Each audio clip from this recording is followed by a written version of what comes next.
Bismillahirrahmanirrahim. Assalamualaikum warahmatullahi wabarakatuh.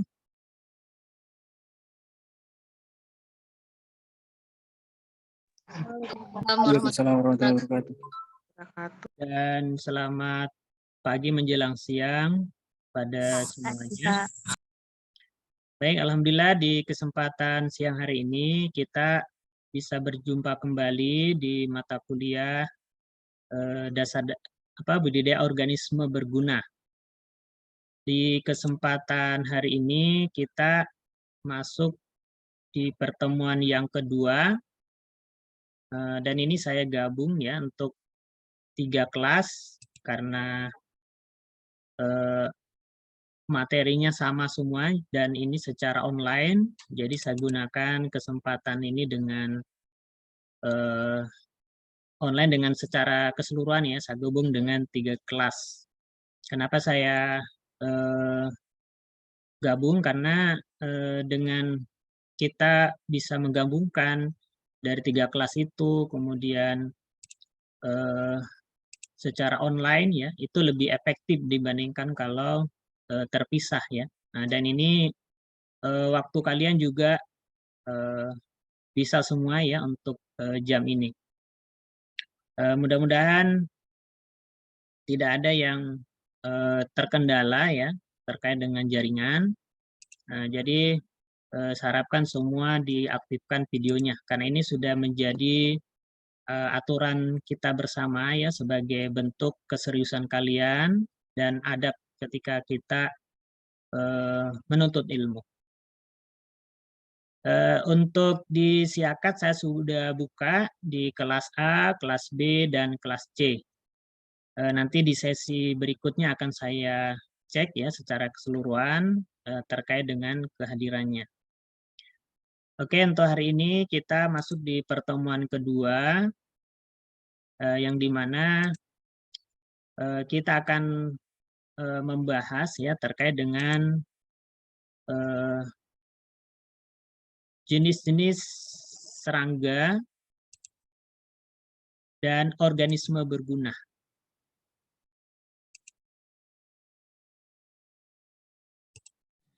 Tapi Pak. Kenapa? Nggak bisa Kak nyalakan kamera karena sebentar Kak bawa motor Pak. Kenapa bawa motor sementara kuliah? Ada urusan tadi Pak, antar Kak mamaku. Oke, silakan segera ya untuk bergabung nanti ketika sudah tidak di jalan ya, karena hati-hati juga kalau di jalan karena dikhawatirkan akan mengganggu juga konsentrasinya. Baik, kita mulai untuk pertemuan hari ini.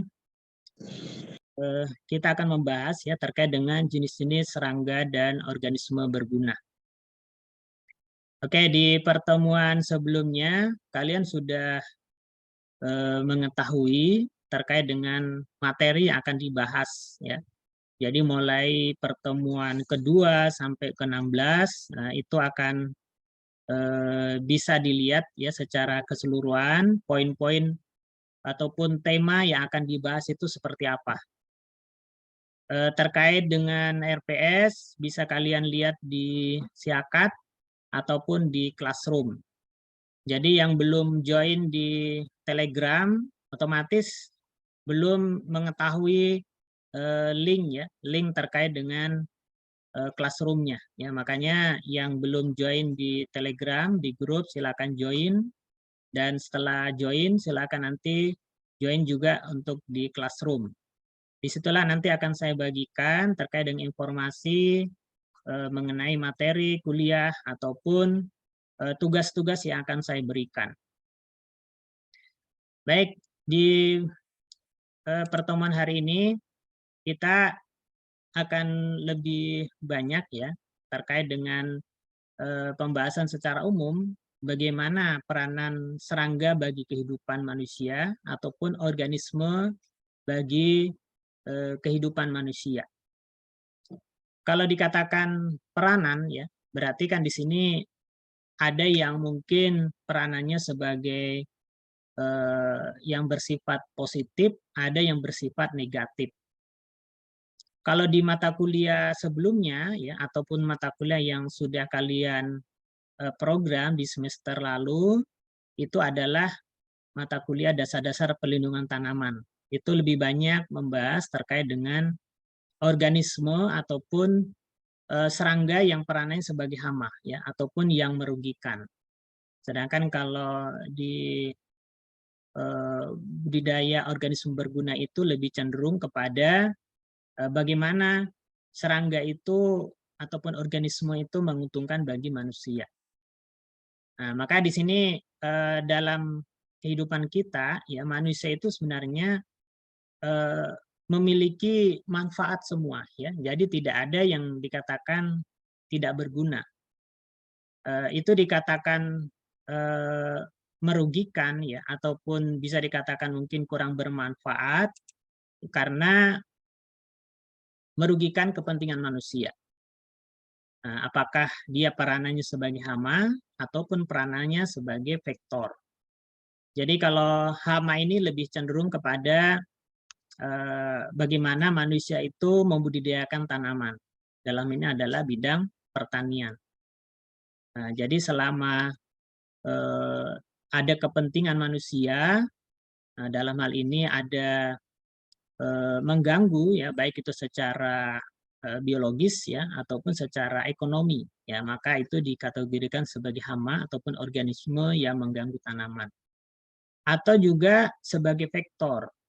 Vektor ini sebagai pembawa ya ataupun sebagai penghubung terhadap penyakit tertentu ataupun sebagai penghubung terhadap patogen pada tanaman tertentu. Nah, sehingga di sini juga merugikan terhadap kepentingan manusia, baik itu pada tanaman ataupun kepada penyakit pada manusia. Nah, ini yang perlu harus kalian pahami juga ya. Maka dalam kehidupan kita, serangga itu memiliki banyak peran, ya baik itu yang menguntungkan ataupun yang merugikan. Bisa kita lihat di sini yang menguntungkan, contohnya adalah lebah madu. Ya, jadi kalau lebah madu ini biasanya digunakan sebagai apa?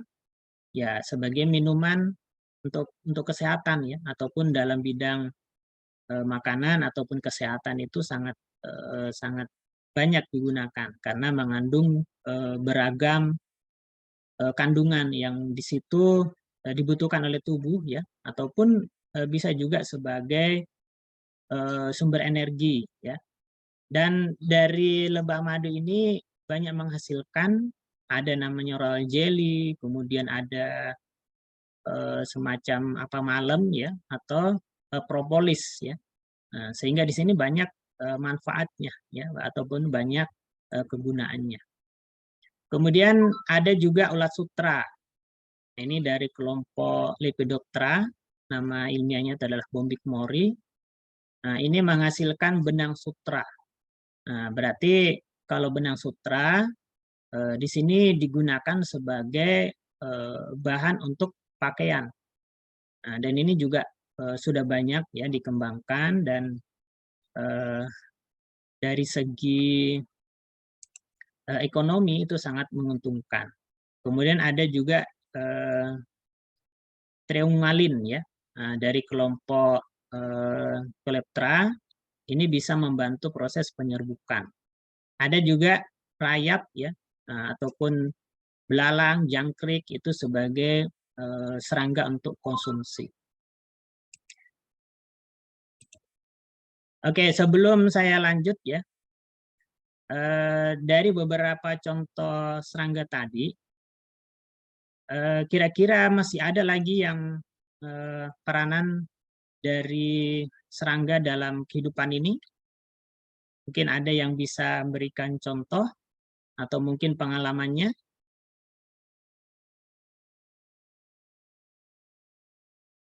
Silakan ada.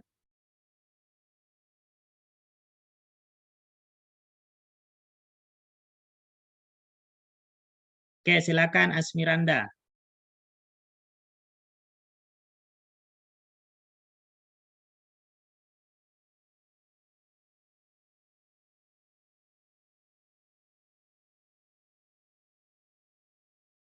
Apa serangga yang memiliki peran selain yang saya sebutkan tadi? Mungkin ada pengalaman? Nggak ada Pak, sama Ji kayak anu tadi Pak, madu, lebah madu begitu Pak, serbuk sari. Ya, kalau serbuk sari dibantu oleh apa? Anu Pak, lebah Pak. Lebah. Selain lebah? Itu sih Pak aku tahu. Oke, coba nanti kita lihat ya. Ada beberapa serangga yang apakah hanya lebah madu saja? Nah, coba Widya. Apa kira-kira selain yang saya sebutkan tadi? Saya sebagai yang saya sampaikan tadi itu sebagai contoh saja ya. Nah, tapi saya ingin mengetahui bagaimana pengalaman kalian ya atau informasi yang sudah kalian peroleh terkait dengan ini ya, serangga yang mungkin pernah kalian dapatkan. Yang di sini memiliki peran, baik itu peranannya dalam kehidupan menguntungkan ataupun merugikan. Kupu-kupu, Pak. Oke, kupu-kupu sebagai apa? Penyerbuk. Oke, penyerbuk. Tapi di sisi lain, apakah kupu-kupu juga merugikan?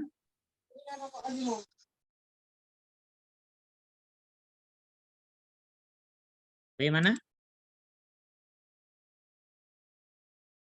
Kupu-kupu itu apakah dia juga perannya sebagai hama?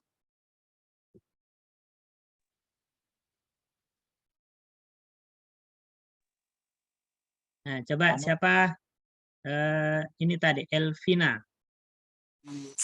Iya, Pak. Kalau kupu-kupu termasuk hama atau bukan? Bisa, Pak. Kalau larvanya atau ulat kupu-kupu, Pak, bisa memakan daunnya, Pak. Ya, betul ya. Jadi kalau kita memahami terkait dengan metamorfosis dari serangga, maka kita akan bisa mengetahui terkait dengan fase mana yang peranannya sebagai hama ya, dan ada peranannya sebagai penyerbuk tadi ya. Nah, makanya kupu-kupu ya itu bisa juga peranannya sebagai hama ketika pada fase larva dan peranannya sebagai penyerbuk yaitu ketika sudah pada fase imagonya atau kupu-kupu ya. Oke, ada lagi yang lain contoh-contoh dari serangga yang baik itu menguntungkan atau merugikan? Oke, Ismail, silakan. Yang menguntungkan Pak, semut kalau pada tanaman buah, Apa contohnya? tanaman buah Kurang jelas suaranya. semut Pak, Apa? untuk pertanaman buah Pak. Apa serangganya? Semut Pak. Yang lain bisa mendengar enggak suaranya ini, siapa Ismail? Tidak ada suaranya Pak. Tidak Pak. Pak. Iya, enggak terdengar. Coba apa? Apa Ismail? Semut Pak. Apa lalat buah?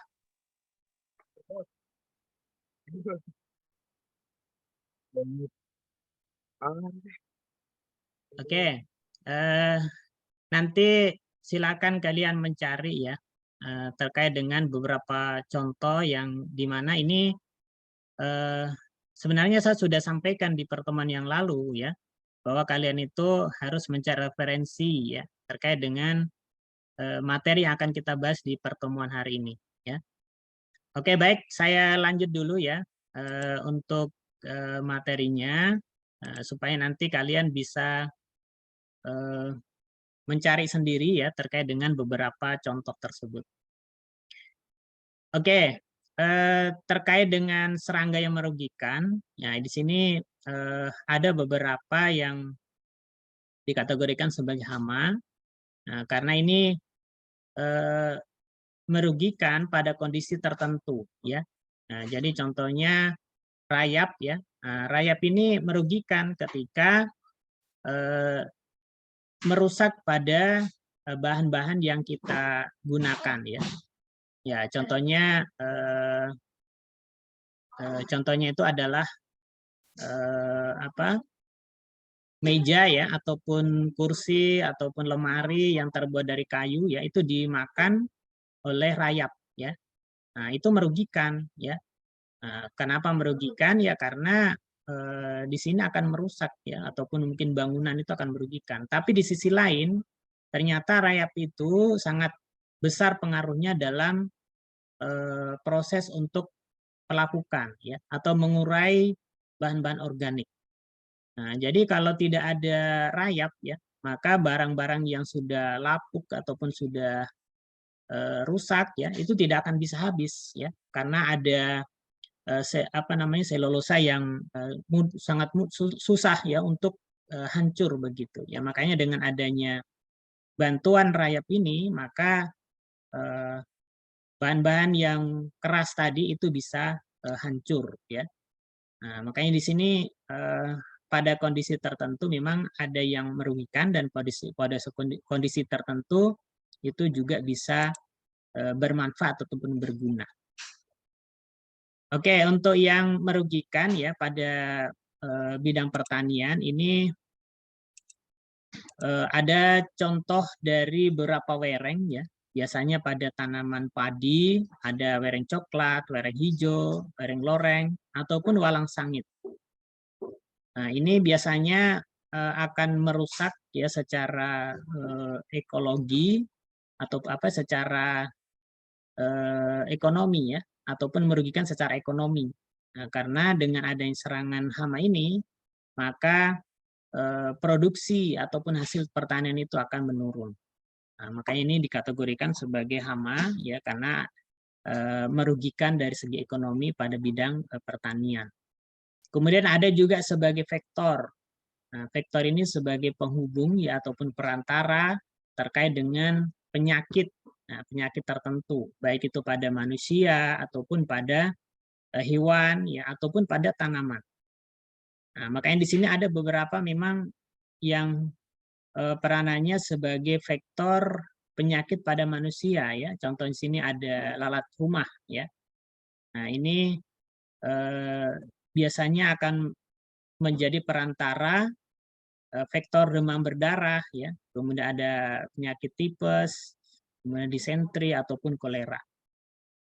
Nah, kemudian di sisi lain juga ternyata lalat ya, ini bukan hanya sebagai perantara untuk berbagai macam penyakit ya, tapi juga digunakan dalam bidang forensik ya. Nah, kalau di mata kuliah sebelumnya ya, saya sudah sampaikan untuk menonton ya, itu ada suatu pertemuan ya yang secara online terkait dengan pemanfaatan serangga berguna. Nah, dan ternyata di situ dengan adanya lalat ya, itu akan menjadi satu indikator ya dalam mengetahui bagaimana suatu bangkai ya itu umurnya berapa. Nah, makanya biasanya kalau di bidang forensik itu dijadikan sebagai indikator bahwa jasad dari orang tersebut matinya sudah berapa lama ya, berapa bulan ataupun berapa tahun, itu berdasarkan dari lalat itu ya. Nah, makanya biasanya ada belatung ya, itu akan berbeda-beda belatungnya dari waktunya ya. Nah, waktu dengan jangka waktu tertentu begitu. Nah, makanya di sini kan sangat berguna juga ya ketika dijadikan sebagai bahan untuk penyelidikan ya, ataupun forensik. Kemudian nyamuk ya, ini sebagai vektor penyakit ya. Nah, jadi ini yang biasanya yang perlu dipahami juga ya. Nah, jadi yang menyebabkan penyakit ya, penyakit pada orang yang demam berdarah ya, itu bukan, ataupun penyakit malaria itu bukan nyamuk ya, tapi virus tertentu yang menyebabkan sakit. Sedangkan nyamuk itu sebagai vektornya, pembawanya saja. Ya, kemudian ada juga lalat ya yang lain ya. Nah, ini juga sebagai penyakit tidur Afrika ya. Nah, dan masih banyak lagi beberapa serangga yang peranannya juga sebagai vektor. Di sisi lain, ketika kita mengetahui ya bagaimana peranan dari serangga dalam kehidupan, tadi ada serangga yang perannya sebagai hama ya. Nah, dan ternyata ada yang saling memakan ya, ataupun saling istilahnya antar serangga dengan serangga itu saling istilahnya melawan begitu ya. Jadi ada peranan dari serangga itu yang bisa dimanfaatkan. Nah, makanya di dalam rantai makanan itu, nah itu kan ada peristiwa makan-memakan ya. Ada yang peranannya sebagai karnivor ya, ada yang herbivore yang dimana biasanya kalau herbivore itu perannya sebagai hama ya, sedangkan kalau yang karnivor itu peranannya sebagai musuh alami. Nah, disinilah bisa dimanfaatkan ya. Nah, jadi ada beberapa serangga ya atau organisme yang memakan ya ataupun memangsa terhadap hama serangga tersebut. Nah, di antara cara pengendalian yang biasa dilakukan untuk pengendalian hama itu ada yang secara mekanik ya, kemudian ada secara kimiawi. Nah, dan masih ada lagi yang lain ya. Kalau pengendalian ada berapa strategi yang sudah pernah dibahas? Ada berapa cara selain dari 3 ini? Ada yang masih ingat? Apa saja?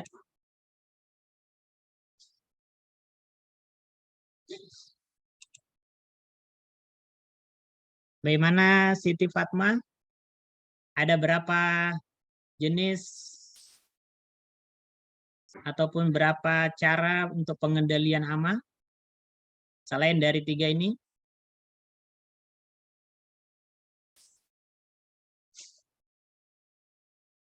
Oke, silakan dibuka mic-nya.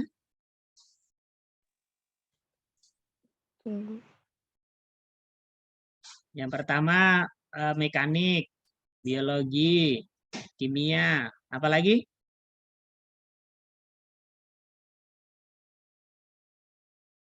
Bagaimana Siti Fatma? Iya, Pak. Dengan cara apa lagi yang lain?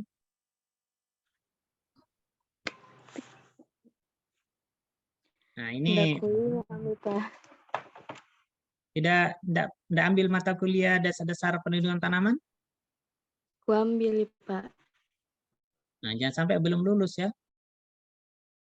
Nah, makanya kenapa menjadi salah satu persyaratan ya untuk mata kuliah ini harus lulus di mata kuliah itu ya. Nah, jadi salah satunya adalah dengan ini ya. Nah, jadi kita mengkaji terkait dengan budidaya organisme berguna itu tujuannya adalah untuk pengendalian hama ya. Nah, dan di sini dengan cara biologi ya.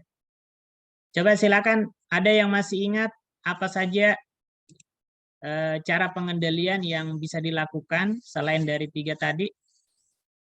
Ada yang masih ingat? Pengendalian secara fisik dan genetik, Pak. Ya, dengan genetik, dengan apa lagi? Fisik, Pak. Dengan fisik, ya, mekanik, fisik. Apa lagi? Tanda salah ada 7 ya. Preventif, Pak. Dan kimia alami, Pak. Alami itu bisa dengan biologi, hampir sama ya.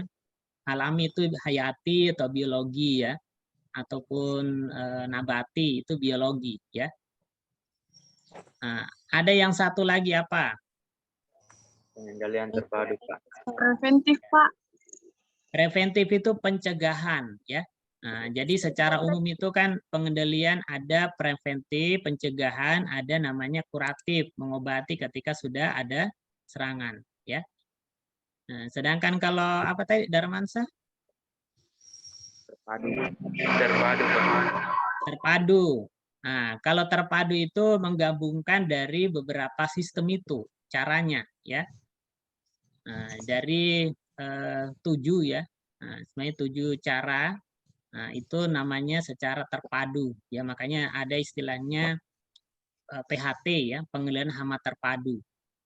Nah, tapi yang pengendalian hama terpadu yang 7 itu, yang pertama tadi ada mekanik, ada fisik, kimiawi, biologi, kemudian apalagi tadi kultur teknis, ya. Ada yang namanya menggunakan Varietas peraturan, ya, atau karantina, ya. Nah, dengan adanya perundang-undangan itu juga salah satu tindakan pengendalian yang sifatnya ya preventif untuk pencegahan. Nah, jadi harus paham, ya, supaya ketika kita menjelaskan terkait dengan cara pengendalian itu bisa mengetahui mana-mana yang sesuai begitu, ya, ataupun mana yang bisa digabungkan. Oke, untuk terkait dengan pengendalian hama menggunakan organisme ataupun menggunakan serangga, ya. Nah, itu disebut sebagai pengendalian secara biologi, ya. Nah, diantaranya itu ada peranannya sebagai predator, ya, sebagai pemangsa, kemudian ada sebagai parasitoid, ya.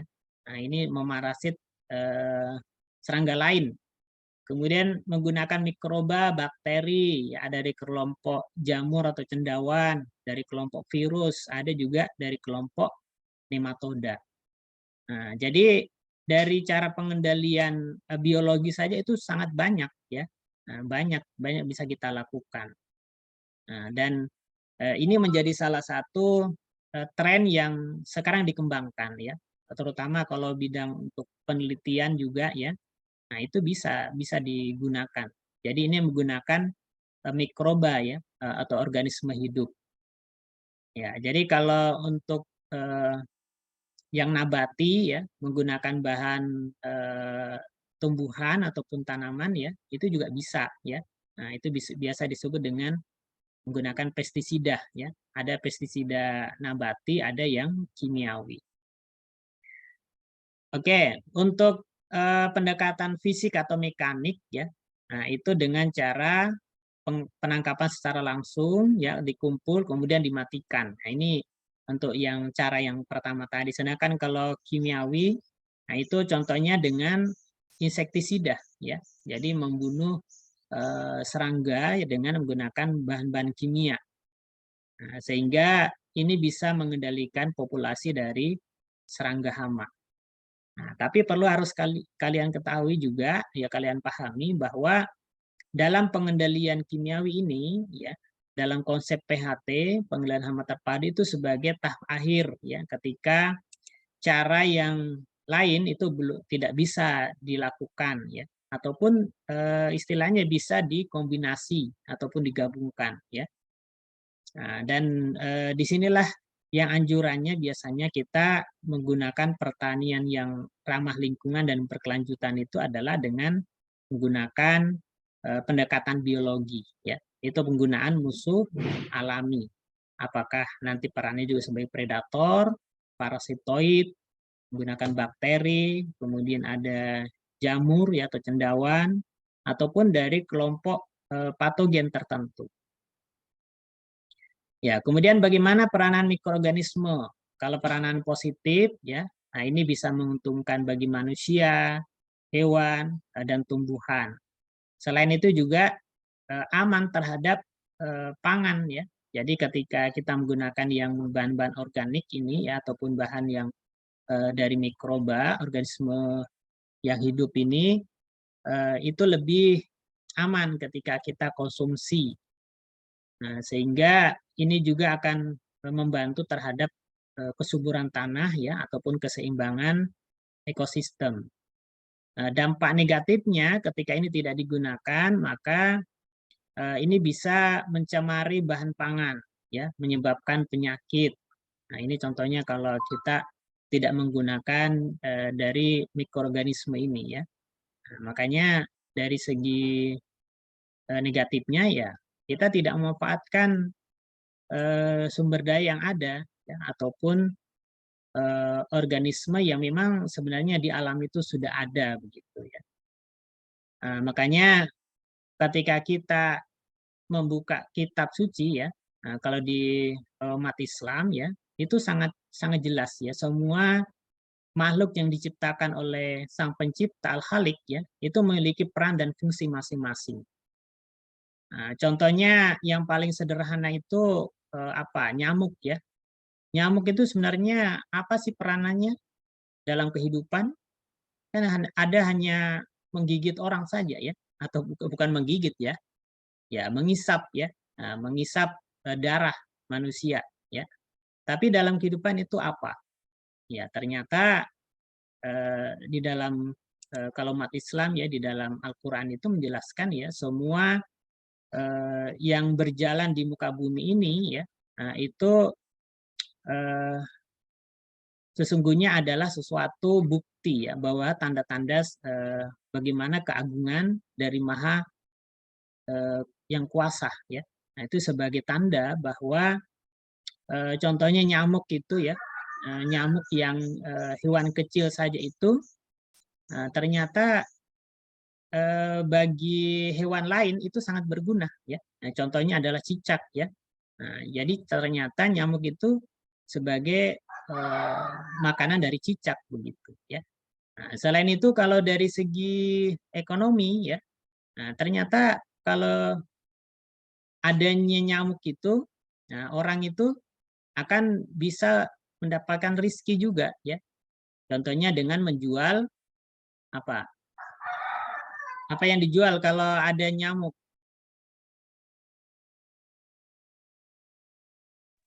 Racun nyamuk, Pak. Ya, racun nyamuk ya, bukan obat nyamuk ya. Ya, anti nyamuk. Nah, ini bisa menjadi salah satu usaha juga begitu ya.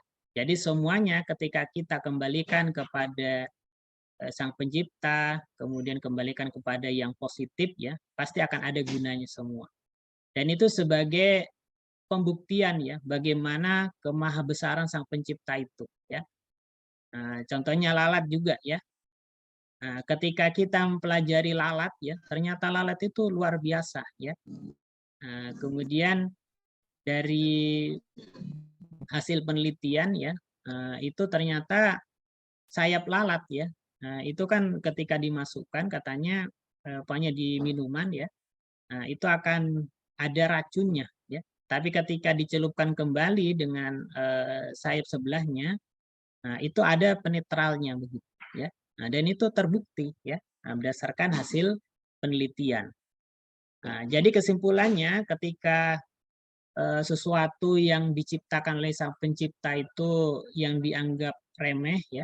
Nah, tapi ketika dikaji itu akan semakin mendekatkan diri kita kepada Sang Pencipta ya. Nah, kita sebagai makhluk begitu. Nah, makanya kalau ada orang yang semakin berilmu ya, tapi bukan malah semakin mendekatkan diri kepada Sang Pencipta, berarti perlu dipertanyakan ya. Kalau orang semakin belajar, semakin mengkaji ilmu ya, tidak semakin mendekatkan diri kepada Sang Pencipta, berarti bisa jadi ilmunya itu adalah ilmu yang salah. Ya. Oke, itu sebagai gambaran ya, kenapa semua ciptaan itu sangat berguna ya dalam kehidupan ya. Walaupun di sisi lain mungkin ada yang bisa dikatakan merugikan ya. Nah, tapi di sisi lain sebenarnya itu tergantung dari bagaimana cara kita menyikapi ya dalam kehidupan ini. Adanya hama ya ataupun organisme pengganggu tanaman itu sebenarnya bukan karena ulama apa namanya karena lingkungan ya, tapi karena memang manusia sendiri yang membuat masalah ya, ataupun menjadi tidak keseimbangan. Nah, jadi gambarnya seperti itu. Oke, kita bisa lihat di sini ya, ada beberapa peran serangga itu selain sebagai hama ya.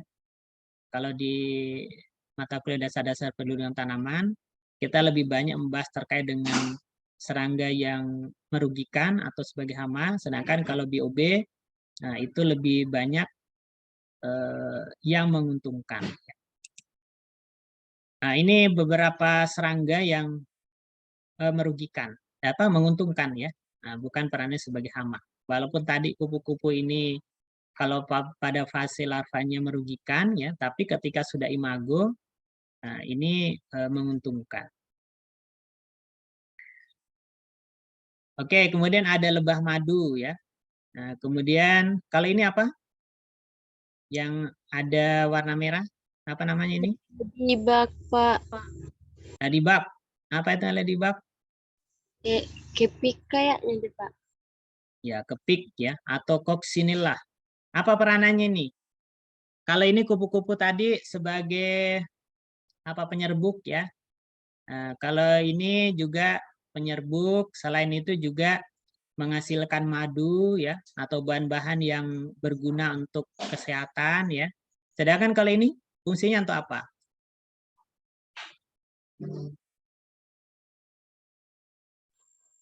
Bisa jadi pemangsa, Pak. Ya, pemangsa ya, ataupun sebagai predator. Predator terhadap hewan lain atau serangga lain ya. Oke, kali ini mantis atau apa? Belalang sembah. Apa fungsinya belalang sembah?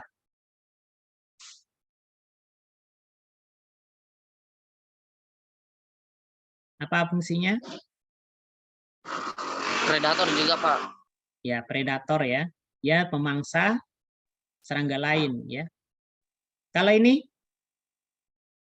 helikopter, Capung, Pak. Capung. ya, apa fungsinya capung?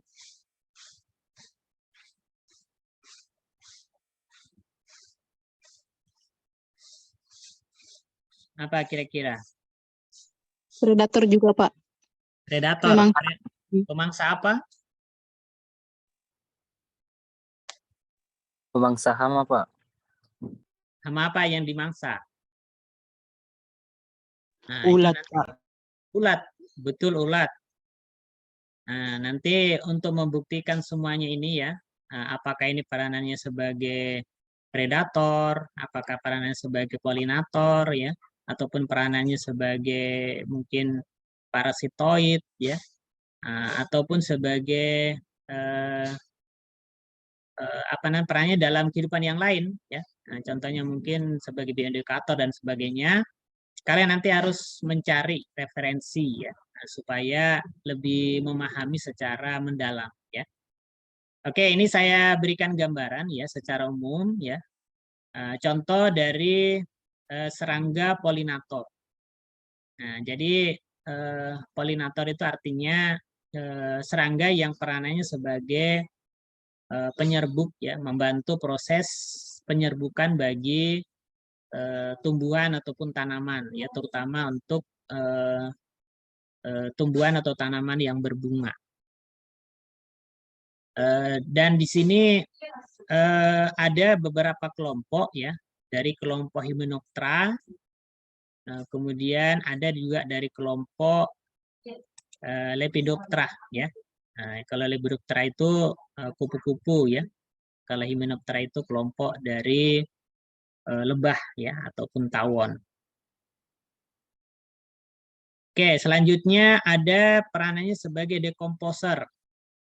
Nah, dekomposer itu artinya sebagai pengurai ya, bahan-bahan organik yang ada di tanah. Ya, ini biasanya dari kelompok Ordocoloptera ataupun kumbang ya. Nah, ini biasa kita lihat di kotoran hewan sapi ya. Nah, itu kan biasanya di gulung-gulung itu tinjanya ya. Nah, dan ini membantu ya untuk mengurai ataupun akan membantu penyerbukan pada penghancur ya bahan-bahan organik ya. Jadi ada beberapa bahan-bahan organik dan daun itu bisa hancur dengan adanya bantuan ini ya. Nah, sehingga dengan adanya bantuan kumbang ini nanti akan ada juga ditumbuhi cendawan ya ataupun jamur tertentu. Nah, sehingga nanti akan mempercepat terhadap apa namanya? Struktur dari bahan-bahan organik itu akan rusak ya. Nah, sehingga akan kembali lagi menjadi tanah. Oke, kemudian ada predator. Nah, predator ini sebagai pemangsa yang dimana di sini memangsa terhadap serangga lain. Apakah di sini ada peranannya sebagai pemangsa terhadap apa yang hama ya, ataupun ya jadi ada dari hewan-hewan yang lain juga. Artinya ini akan menjadi salah satu pengendalian ya, pengendalian terhadap hama yang memang merugikan di alam ya. Makanya dengan adanya keberadaan dari serangga ini ya, maka secara otomatis sebenarnya di alam itu akan bisa mengendalikan hama yang merugikan pada tanaman. Nah, nanti untuk lebih jelasnya ya bagaimana caranya, tahapannya ataupun pengembangannya ya silakan nanti kalian mereview ya, mereview jurnal. Itu berdasarkan dari penelitian. Oke, kemudian ada parasitoid. Nah, parasitoid itu berarti hewan yang memarasit ya, ataupun tumbuh ataupun hidup pada serangga lain, meletakkan telur ya pada serangga lain, ya, sehingga dari adanya serangga ini ya maka serangga hama itu akan bisa mati ya karena dijadikan sebagai tempat hidup dari serangga parasitoid ini, ataupun bagian dari tanamannya itu akan diambil ya, sehingga mengganggu proses kehidupan dari serangga hama. Oke, kemudian sebagai bioindikator ya. Nah, ini tadi contohnya adalah capung ya. Jadi capung ini merupakan salah satu indikator ya terkait dengan kondisi lingkungan tersebut ya. Apakah di daerah itu airnya tercemar atau tidak. Nah, makanya ini perlu ditanyakan mungkin di kampungnya ya, ketika sudah yang dulu itu ada banyak capung ya, sekarang sudah tidak ada. Nah, berarti menandakan bahwa sekarang kondisi kampungnya itu sudah tercemar airnya ya. Makanya kalau masih banyak capung ya berarti itu menandakan bahwa di situ masih bagus ya. Nah, karena ada makanan dari capung ini ya. Nah, makanya biasanya bisa juga sebagai apa istilahnya? Ya, sebagai predator ya, predator terhadap serangga tertentu. Nah, sehingga dengan adanya ini ya, selain sebagai pemangsa terhadap serangga-serangga yang sifatnya sebagai vektor ya, contohnya mungkin nyamuk ya, itu kan biasa memakan jentik-jentik nyamuk ya. Nah, maka ini juga sebagai bioindikator, sebagai indikasi bahwa daerah tersebut airnya itu masih bagus atau tidak, ataupun airnya itu sudah tercemar atau tidak. Oke, selanjutnya ada juga serangga yang peranannya sebagai sumber makanan ya, ataupun sumber pakan. Beda ya antara pakan dengan makanan. Apa bedanya? Ada yang bisa memberikan penjelasan? Apa bedanya pakan dengan makanan? Pangan, pakan dengan pangan.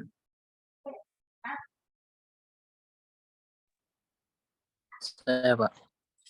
Oke, Takwa, apa bedanya? Kalau pangan itu yang dikonsumsi oleh manusia, sedangkan pakan itu dikonsumsi oleh hewan. Oke, betul ya. Jadi kalau pangan berarti khusus untuk makan manusia, ya. Sedangkan kalau pakan itu untuk ternak, ya. Nah, apa contohnya kalau untuk pakan dari kelompok serangga? Apa yang pernah kalian dapatkan atau mungkin pernah kalian lihat serangga itu dijadikan sebagai pakan? Belalang, jangkrik, Pak. Untuk pakan apa? Pangan, Pak. Oh, sebagai pangan. Untuk konsumsi manusia ya, sebagai sumber protein. Nah, kalau di daerah mana ya, Papua ya, itu kan ada apa namanya, semacam ulat dari kumbang ya, itu jadikan sebagai bahan makanan ya. Nah, kalau di Jawa juga ya, itu ada jangkrik ya, ada belalang ya, itu dijadikan sebagai makanan ekstrim ya. Nah, itu masih banyak ya, sebenarnya ada beberapa yang mungkin dijadikan sebagai makanan favorit juga ya, ataupun ciri khas di daerah tersebut. Itu sebagai pangan ya. Kalau sebagai pakan, Jangkrik juga bisa, Pak, dikasih makan burung. ya, untuk pakan burung ya. Apalagi? Rayap.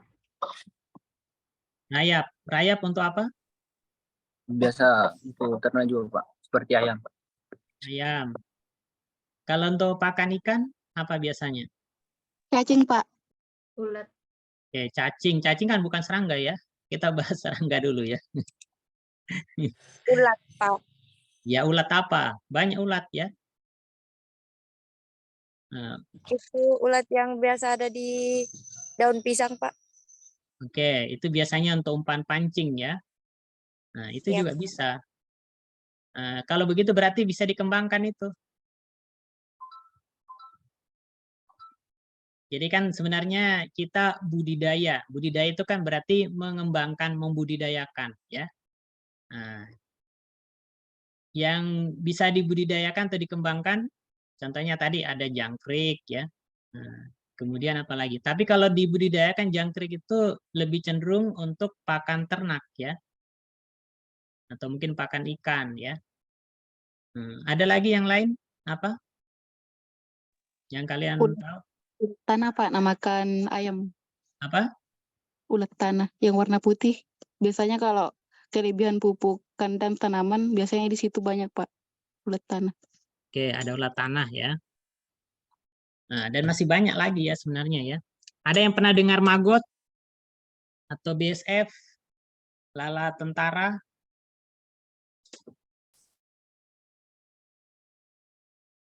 Nah, nanti silakan kalian cari ya, apa itu maggot ataupun lala tentara. Nah, ternyata itu banyak manfaatnya ya. Selain digunakan sebagai pakan ternak ya, bisa juga untuk pakan ikan ya. Nah, dan bisa digunakan sebagai hewan untuk membantu proses pengomposan ya, ataupun membantu ya mengolah bahan organik. Nah, kalau yang pernah ikut apa ya, mungkin ada pelatihan ya, karena saya berapa kali biasanya diundang oleh mahasiswa ya, ataupun masyarakat ya, untuk membawakan materi terkait dengan pengolahan bahan limbah rumah tangga ya, bahan-bahan organik ya. Nah, itu biasanya maggot itu dijadikan sebagai itu ya, sebagai pengolah bahan organik. Nah, dan itu nanti ada istilahnya proses ember tumpuk ya, itu bisa digunakan ya, bisa digunakan sebagai mikroba atau apa organisme yang membantu proses pengolahan bahan organik tersebut ya. Oke, kita akan lihat ya, selain dari apa namanya, sebagai pakan, ini juga sebagai pangan ya, sebagai makanan ya. Nah, dan ini ada beberapa yang memang jadikan sebagai sumber protein ya. Nah, ini contohnya ya. Kalau ada makanan seperti ini ya. Nah, dan ada memang orang yang mungkin biasanya iseng untuk mencoba ya. untuk memakan serangga ini ya. Dan ini dijual ya. Di mana? Kalau di daerah Jawa itu ada juga ya. Atau dijadikan sebagai lauk ya. Kalau tidak jijik tidak apa-apa ya. Nah, kalau makan ya, tapi terkait dengan hewan yang beracun ya itu tidak disarankan, yang memiliki bisa ya seperti kalajengking dan sebagainya. Selain itu juga kalau pernah saya perlihatkan ya video terkait dengan ada namanya ulat Hongkong. Nah, itu sebagai sumber energi ya untuk minyak ya, untuk minyak. Sudah pernah lihat videonya itu? Belum, Sudah ya? Pak. Belum, Pak. Masa belum? Kayaknya sudah ya. Nah, coba saya perlihatkan dulu ya kalau belum. Ada contoh dari ulat Jerman namanya ya.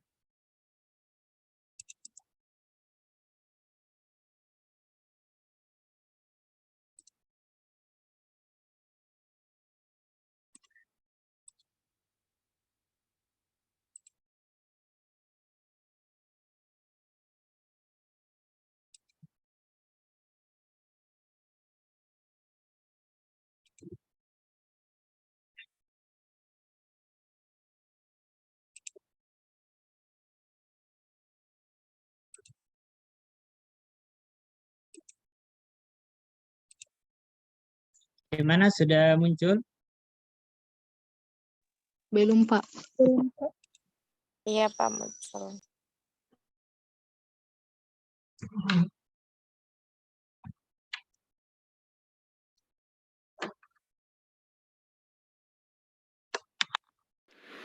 Kita perusahaan pertama di dunia yang memproduksi minyak dari edible serangga ini. Sudah muncul belum? Sudah, Pak. Iya, Pak. Jadi ini pertama kali saya makan Gambarnya sudah ulat muncul. Jerman atau ulat apapun. Belum saja, hanya saja. Putih saja. Warnanya saja.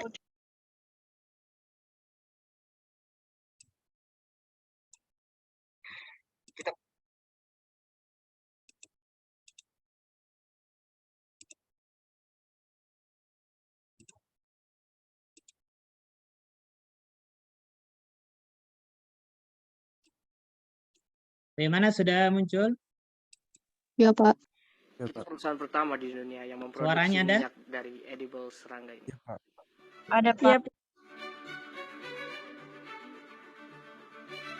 Gimana? Jadi ini pertama kali saya makan ulat Jerman atau ulat apapun. Enak. Merasa seperti makan kentang goreng ya, atau crisp yang agak berminyak ya. Nah, here we go. Ulat goreng.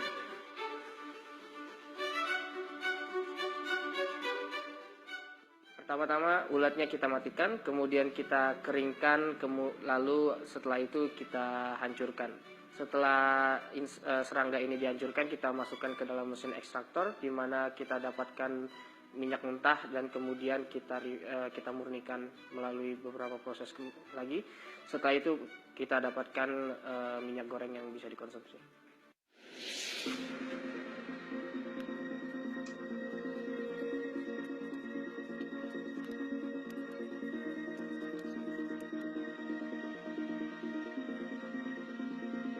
Harapannya untuk 10 tahun ke depan kita bisa melihat semakin banyak produk di pasaran menggunakan insect oil sebagai bahan bakunya. Mudah-mudahan kita bisa menyelamatkan hutan di Indonesia dengan produk inovasi ini.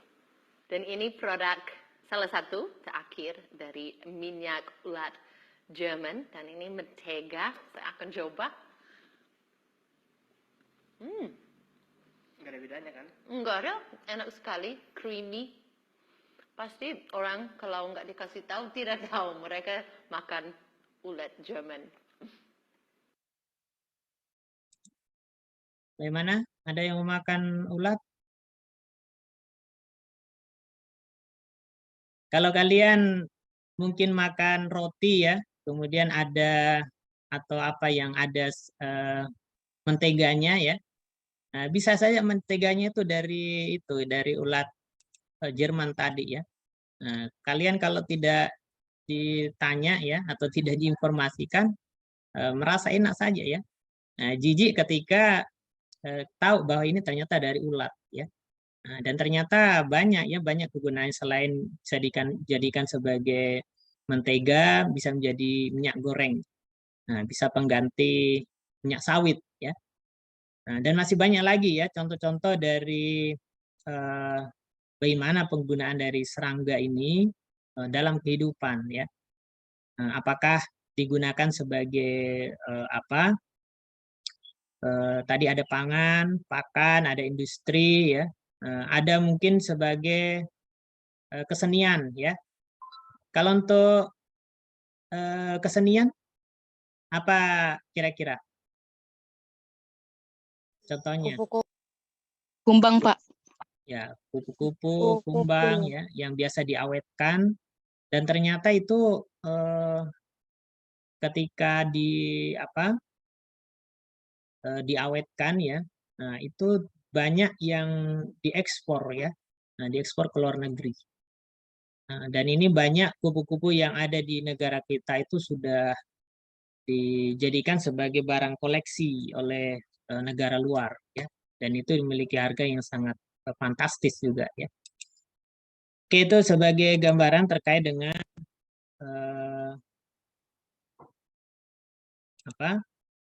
serangga ya, kegunaan dari serangga.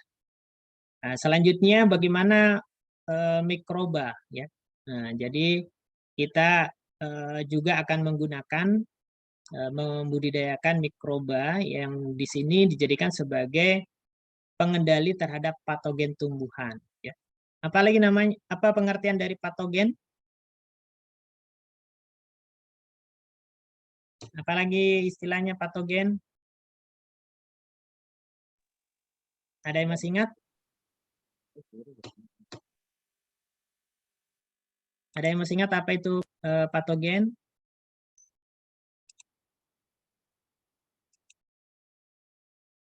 Nah, ini perlu diberikan tugas memang ya, supaya kalian itu bisa memahami ya, terkait dengan materi yang diberikan ya. Jadi patogen itu adalah organisme yang menyebabkan penyakit ya pada tumbuhan. Oke, maka kalau ada penyakit ya, maka ada upaya untuk cara pengendaliannya bagaimana ya. Itu dengan menggunakan mikroba juga ya. Nah, makanya di sini nanti ada peranannya sebagai biofertilizer atau biodecomposer. Ini ada beberapa contoh mikroba ya, dari kelompok bakteri, cendawan, nematoda yang bisa digunakan sebagai pengendali terhadap organisme lain ataupun patogen atau penyakit pada tanaman ya. Nah, ini dari kelompok bakteri ya, dari kelompok fungi ya. Ini contohnya fungi dari cendawan Trichoderma ya.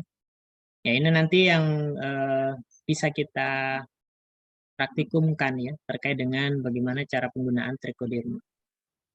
Nah, ini berdasarkan hasil penelitian ya. Nah, ini penelitian saya penggunaan PGBR ya, yaitu mikroba yang berasal dari sekitar perakaran tanaman, sekitar tanah dari bawang ya. Nah, ini diisolasi kemudian diperbanyak. Nah, kemudian dikombinasikan dengan bahan-bahan tertentu sehingga bisa dijadikan sebagai pengendali terhadap penyakit layu fusarium. Nah, ini penelitian saya pada saat S2 dulu ya. Nah, jadi saya membuat formulasi dari cendawan ya atau dari bakteri ya. Nah, jadi bakteri Bacillus namanya. Nah, jadi ini semacam menjadi pupuk cair ya. Nah, bisa digunakan untuk pengendalian layu fusarium pada tanaman bawang merah. Nah, jadi kalau penelitian itu modelnya seperti itu, yang praktis ya. Nah, jadi kalau kalian nanti semacam mungkin mau ikut lomba karya tulis ilmiah ya, nah itu bisa modelnya seperti ini. Ataupun mau penelitian ya. Nah, jadi di tanah itu sebenarnya sudah banyak ya mikroba yang ada perannya sebagai patogen, ada juga sebagai mikroba yang berguna ataupun antagonis yang saling melawan terhadap organisme lain. Nah, gambarannya seperti itu. Nah, oke, untuk hari ini saya rasa cukup ya. Karena ada yang kuliah ya jam 10:30. Kelas apa yang kuliah? Yang ada kuliahnya kelas apa? Kelas A, Pak. Kelas A jam 10:30 ya. 10.40. Oh, 10:40. Oke, berarti masih ada waktu ya. Silakan kalau ada yang mau ditanyakan atau diskusikan silakan.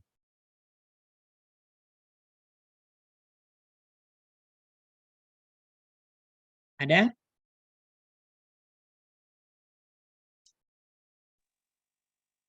Ada Saya, yang mau Pak. ditanyakan silakan. Nadia. Itu pada akar Ini Nadia kelas apa ini? NSD, Pak. Kenapa kelas K? Oke, nanti diperbaiki ya supaya terdeteksi ini kelasnya ya. Oke, Nadia, apa yang mau ditanyakan?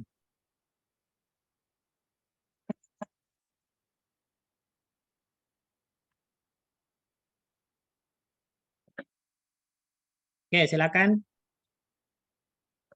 Pertanyaan saya, Pak, tadi membahas tentang mikroba. Jadi pada akar bambu itu, Pak, di situ juga ada mikroba bagus untuk makanan saat mengurai tanam akar, katanya untuk mempercepat pelapukan, Pak. Apa kandungannya ini, Pak, dari bambu? Oke, mikrobanya apa? Tahu namanya? Dari mana dapat informasi terkait itu? Lihat video-video, Pak, cara pengolahan pupuk cair. Mikroba itu namanya trichoderma ya. Itu cendawan trichoderma ataupun ya istilahnya jamur ya. Nah, tapi kalau mikro itu lebih cenderung kepada cendawan trichoderma. Nah, itu biasanya di sekitar perakaran bambu itu ada mikroba trichoderma ya. Dan itu bisa kita pancing ya dengan menggunakan nasi basi ya. Nah, ini bisa kita praktekkan nanti ya. Nah, nanti bagaimana trichoderma itu kita pancing ya. Nah, nanti akan kita praktekkan di mata kuliah ini untuk praktikumnya. Nah, kemudian kalau kita pancing ya, kemudian nanti akan tumbuh. Biasanya akan warnanya itu kehijau-hijauan ya. Itu biasanya menggunakan nasi basi ya. Nah, itu bisa seperti itu. Kemudian apa manfaatnya ya? Jadi manfaat dari trichoderma itu digunakan sebagai bahan untuk pengendali penyakit ya patogen pada tanah ya ataupun sekitar perakaran tanah. Apakah penyakit layu ya, contohnya fusarium dan mikroba yang lain ya perannya sebagai patogen. Makanya di sini trichoderma itu peranannya sebagai antagonis. Antagonis itu artinya bisa melawan terhadap mikroba lain. Nah, jadi contohnya tadi trichoderma nanti melawan fusarium. Nah, selain itu juga sebagai bahan pengurai dekomposer. Nah, biasanya itu sekarang sudah banyak ya yang dijual juga terkait dengan trichoderma itu. Nah, ternyata trichoderma itu sangat banyak kegunaannya. Selain digunakan sebagai penyubur tanah ya, itu juga sebagai pengendali terhadap patogen yang ada di sekitar perakaran atau sekitar tanah. Nah, makanya biasanya kalau yang mau menggunakan pertanian sistem organik itu di pupuk kandangnya itu diberikan trichoderma itu.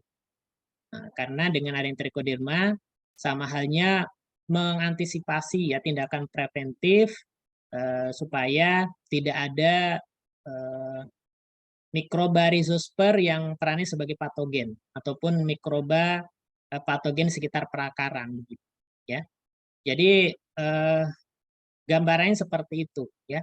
Jadi bukan kandungannya ya, bukan kandungan dari dari bambu ya, tapi cendawan ini itu menyukai terhadap itu ya daerah sekitar bambu.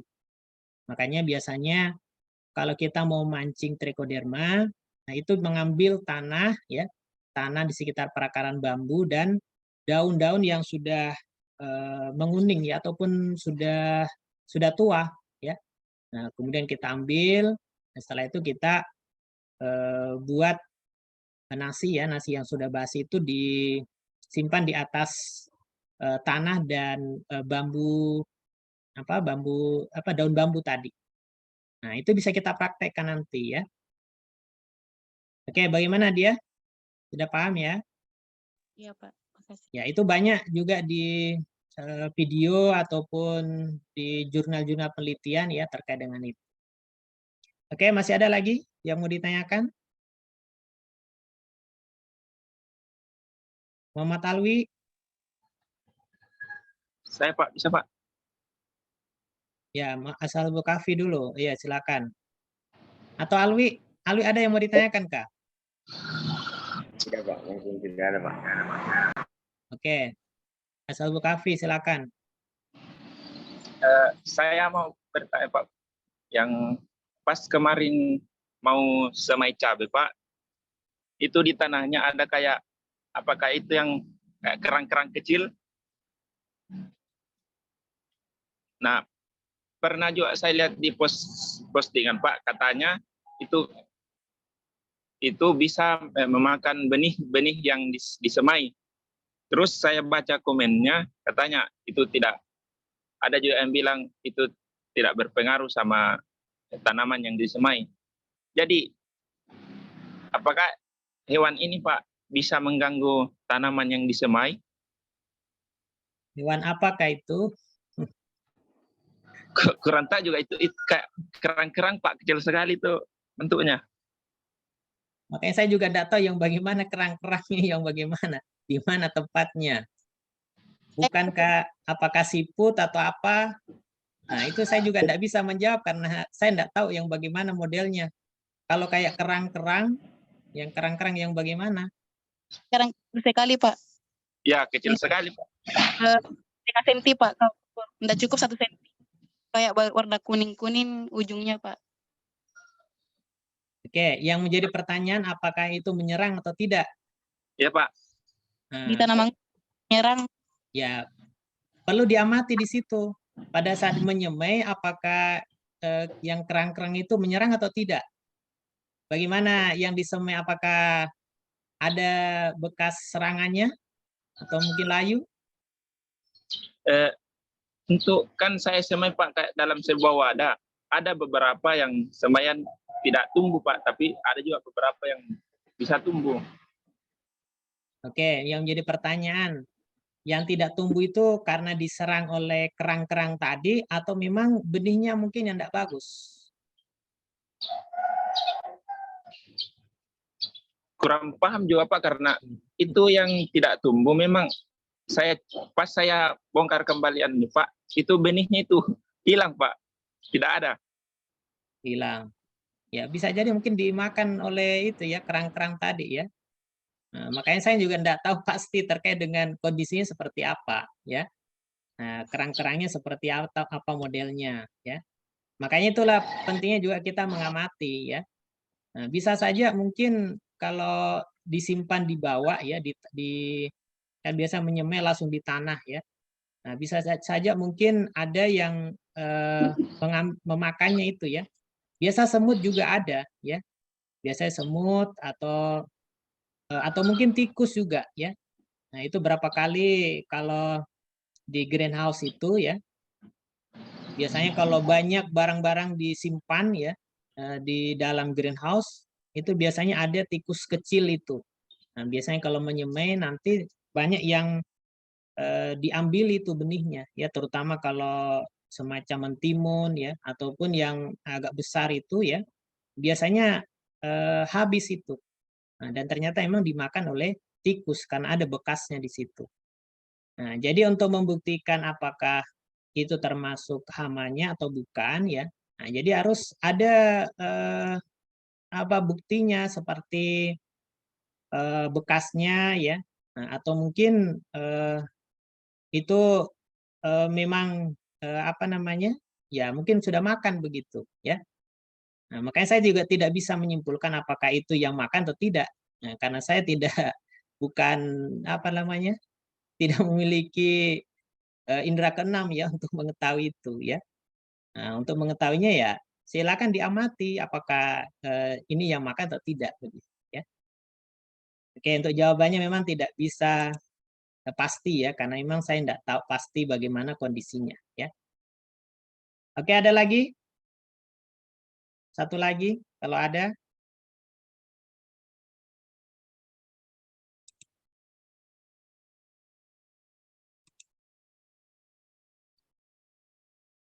Ini akhlak kelas apa? Kelas apa? Nah, dari tadi tidak ada kodenya ya. Bisa jadi tidak terdeteksi ya, tidak di absen oleh temannya ya. Adis juga. Ini saya sudah sampaikan dari awal untuk mencantumkan kode kelasnya ya. Oke, baik. Kalau tidak ada, saya akan mengecek terkait absensinya ya. Untuk yang mau masuk jam berapa tadi? Jam 10:30 itu kelas apa? Kelas A ya.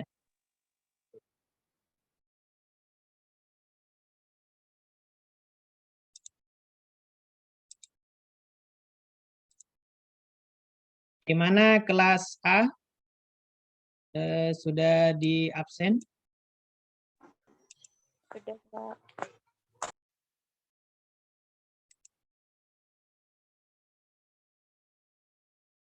Berapa orang yang sudah hadir? Hanya Sartika, Pak. Saya tidak lihat di Zoom. Kenapa itu tidak hadir? Anda ada keterangannya? Tidak ada keterangannya, Pak.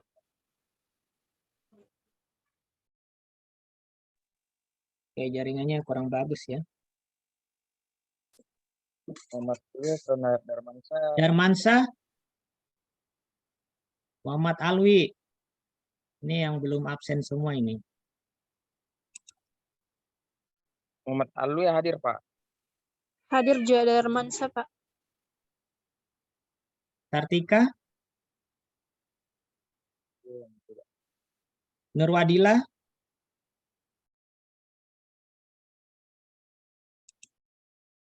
Sartika ada ya? Yang tidak hadir siapa tadi namanya? Sartika, Pak. Sartika ya. Kalau Nurwadila?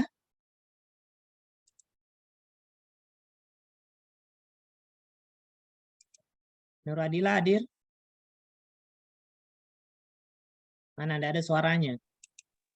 Berarti dianggap tidak hadir ya. Oke, kelas A 2 orang tidak hadir.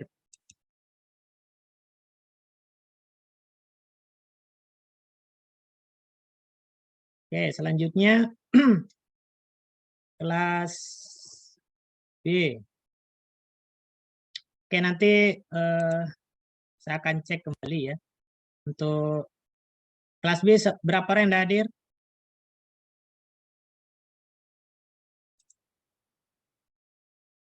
Mana Ketinya? Untuk kelas C?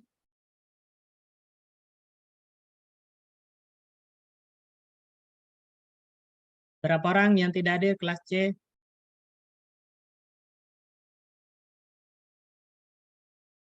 Oke, nanti dikonfirmasi untuk masing-masing Keti ya. Baik, demikian untuk pertemuan hari ini. Nanti silakan lihat di classroom ya, terkait dengan penugasannya. dan ikuti sesuai dengan petunjuknya ya.